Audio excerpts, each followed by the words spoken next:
Chakri, hi, there's so much to talk about. Budget, Reliance Industries, PB Fintech, Tata Motors, overtaking Maruti. What would you like to start with? Tata Motors is very well placed. It's, of course, a very inexpensive stock compared to, let's say, Maruti. And it also has a wider, canvas. It has both international, domestic, commercial, passenger, electric vehicles, regular vehicles. And, its stable is very strong, whether it's electric vehicles. And now the good news is the company's balance sheet is improving. It's coinciding with a time where the global will kind of start improving. So all these tailwinds will help the stock, and I think Tata Motors is very well placed at current levels.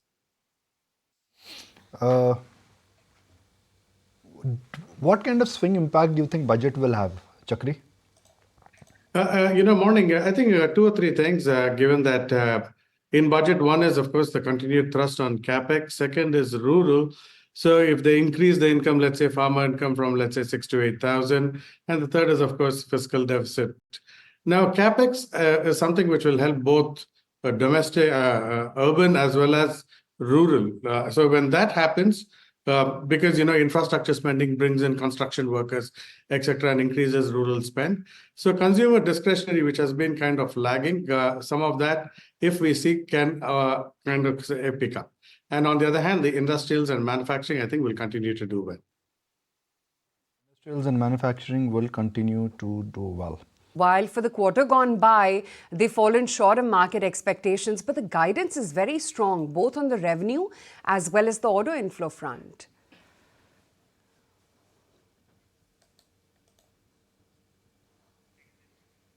Chakri, the question was for you on L&T. Sorry. Yeah, got it.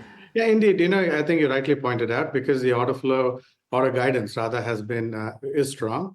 I think that's where the stock will react to. The stock L&T is very well positioned for the continued infra, industrial, manufacturing spend, and continue to benefit from all that spend. So I think the order book is the clear metric. The revenue has kind of grown. It's 14-15%, slight margin miss. But valuations are largely okay. But at this point in the cycle, I think order book is the key. And I think L&T continues to do very well, even from at the current levels. And it should be a good 20-25% up in a few months' time. Meantime, let's also get in your take then, Chakri, as to how you read into Dr. Reddy's solid beat for the quarter gone by. What does this spell ahead? And how does it stack up in terms of your pecking order within large cap pharma? Dr. Reddy has done well. It's shown an improvement both domestically, outside India as well. The revenue is kind of showing that in terms of reflecting the underlying demand for the products. The margins are kind of stabilized. I think maybe there'll be a small uptick in the coming quarters. But given all this has kind of been reflected in its valuation.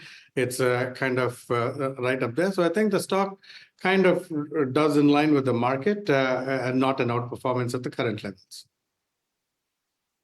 Coming in on DRL, just looking at what the market texture was yesterday, and clearly it was Bajaj Finance, which was a big drag down. And Chakri, I guess it was not so much about the earnings for Bajaj Finance, but the hint of a top-level management change, which, corrected the stock.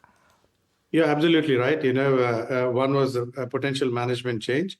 And the second is the valuation itself. So when the valuation is right up there, amongst all the NBFCs, it's trading at a high level comparatively to the other ones. And so any hint of change, management change, will kind of, or any such news. So I think from that perspective, I think Bajaj, so therefore it will reflect until there's greater clarity.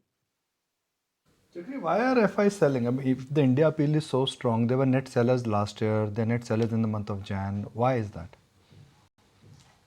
I think, it's partly because of the rupee is still not kind of stabilized.